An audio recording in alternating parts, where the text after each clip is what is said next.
آج 14 اگست ہے اور پاکستانی قوم جشن آزادی منا رہی ہے۔ علامہ اقبال کی شاعری میں جو وطنیت کا تصور ہے، ہمیں اسے ذرا تھوڑا سا دیکھنے کی ضرورت ہے۔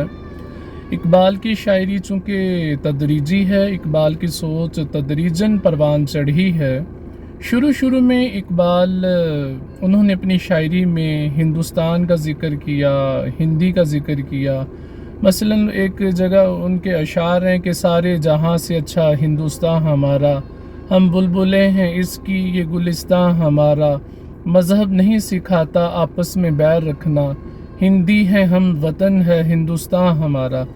یہاں پہ ان اشعار میں اقبال کو یوں محسوس ہوا ہے کہ جو ان کی جنم بھومی ہے، جہاں ان کا جنم ہوا ہے، تو وہ ان کا وطن ہے۔ ہندوستان کو وہ اپنا وطن سمجھ رہے ہیں اور ہندوستان کے حوالے سے وہ اپنی شاعری میں اس کا حسن، اس کا جمال اور وطنیت کا وہ تصور پیش کر رہے ہیں۔ جب اس کے بعد اقبال کی سوچ مزید پروان چڑھتی ہے تو انہیں محسوس ہوتا ہے کہ وطن تو ایک بت بن گیا ہے جس سے دنیا کی تمام قومیں اس کی پوجا اور اس کی پرستش میں مصروف ہو گئی ہیں۔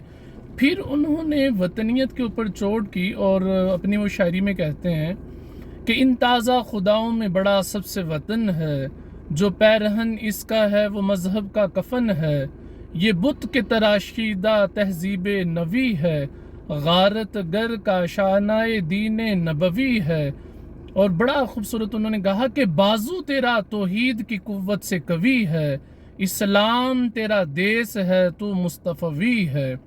یعنی پھر انہیں لگا کہ یہ جو ہماری جنم بھومی ہے یا جو زمین ہے، اللہ نے تو زمین کو پیدا کیا، یہ انسان کی نفرتوں کو اور اس کے انتقام کا نتیجہ ہے کہ انہوں نے بارڈر کی صورت میں باڑ لگا کر اس زمین کو مختلف ملکوں کے ناموں میں تقسیم کر دیا اور انسانیت کو انہوں نے تقسیم کر دیا۔ پھر اقبال فرماتے ہیں کہ نظارہ دیرینہ زمانے کو دکھا دے، اے مصطفی خاک میں اس بت کو ملا دے۔